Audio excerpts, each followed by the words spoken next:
मुख्यमंत्री जी को जय श्री राम, मुख्यमंत्री जी को जय श्री राम। आपसे गुजारिश और विनती करवा, इनकी कोई लंबी चौड़ी मांग भी नहीं है, केवल और केवल एक प्यार के रूप में प्यार आपका इनको मिल रहा है, आशीर्वाद आपका मिल रहा है, सम्मान के रूप में, और सम्मान देने का काम आज की सरकार हर किसी को कर रही है।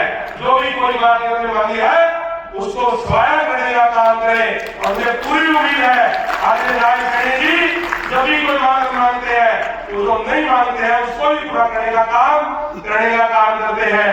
मैं ज्यादा न बोलते हुए एक बार फिर से आप सभी को संत शिरोमणि गुरु नामदेव जी की जन्मदिन की बहुत बहुत बधाई देता हूँ, और आप सभी सबसे माननीय सिंह साहब को यहाँ पहुंचे।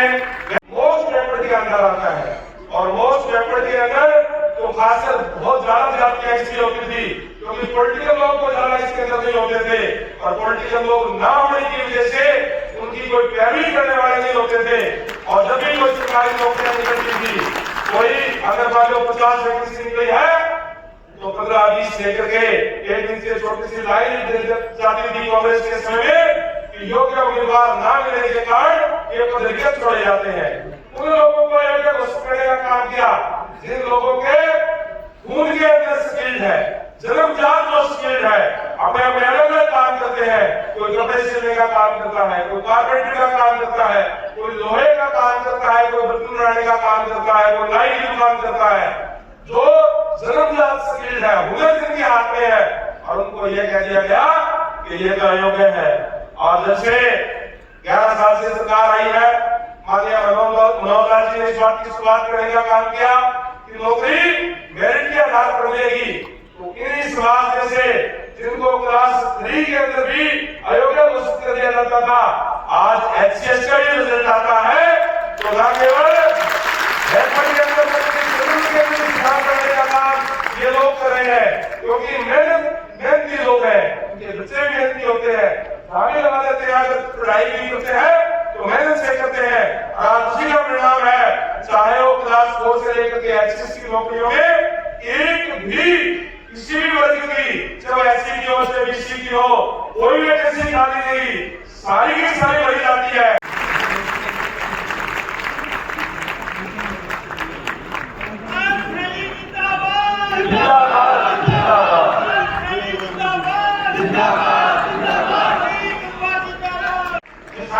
सबसे बड़ी धर्मशाला है, और जो कि यहाँ बस स्टैंड के पास बिल्कुल है, सबसे पुरानी धर्मशाला है।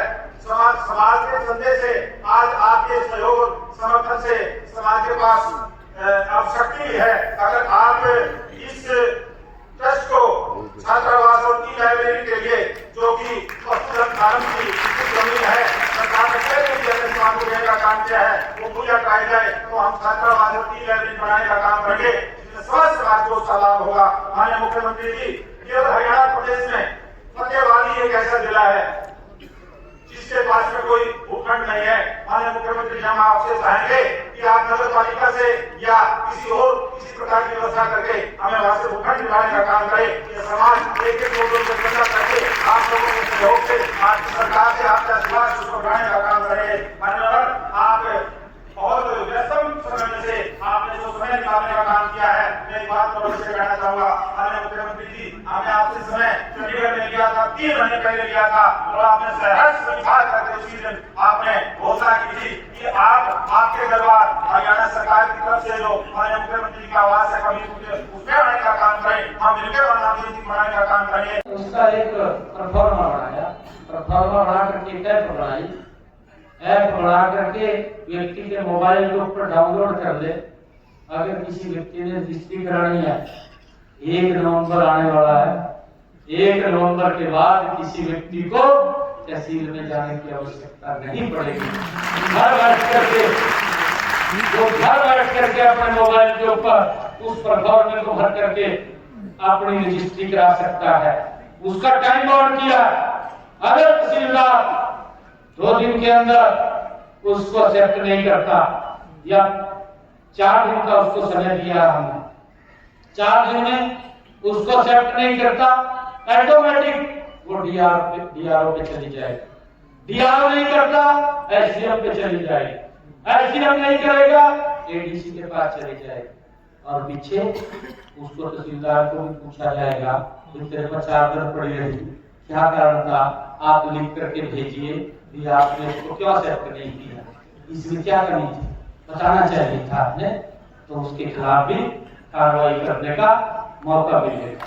ये हमने इसके भ्रष्टाचार कर और हमने कहा है कि जो भी वो एक्सेप्ट करेगा आपके पास मोबाइल के ऊपर ही आपका मैसेज आ जाएगा कि आपकी रजिस्ट्री इस तारीख को होगी और आप रजिस्ट्री कराने के लिए अगर आपने खरीदनी है तो आप जाएंगे, जो बेचने वाला है वो आएगा, एक ग्राइंडर आएगा, जा करके फोटो करवा करके वहीं साइन करके अपनी रजिस्ट्री लेकर के घर आए।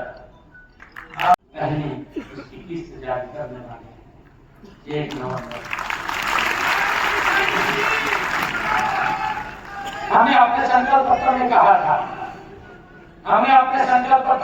था, कि हम बेटियों को और बहनों को 2100 रुपये महीना देने का काम हमारी सरकार करे। हमने इसको फेसिस में दिया।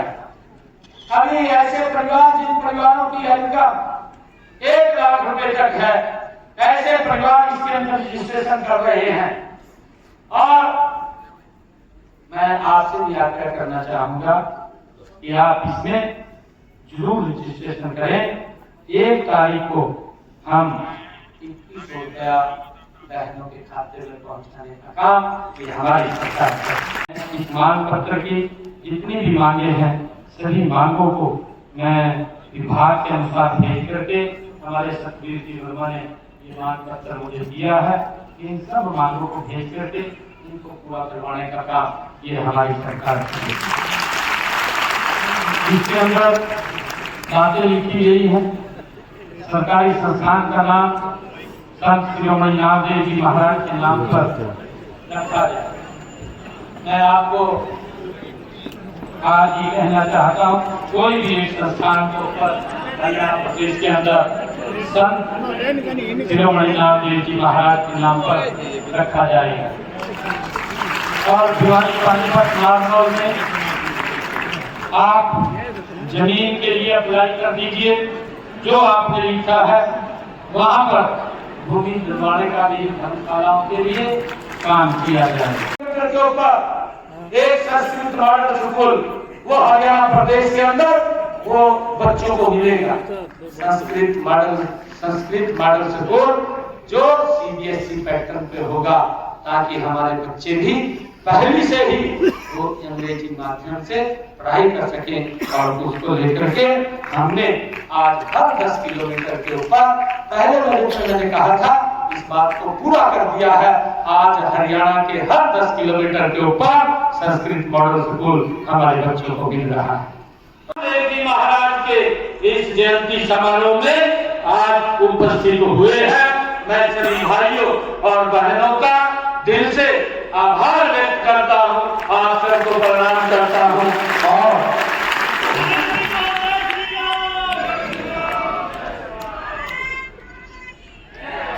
जैसा मैंने कहा भी है, ये मेरा परम सौभाग्य है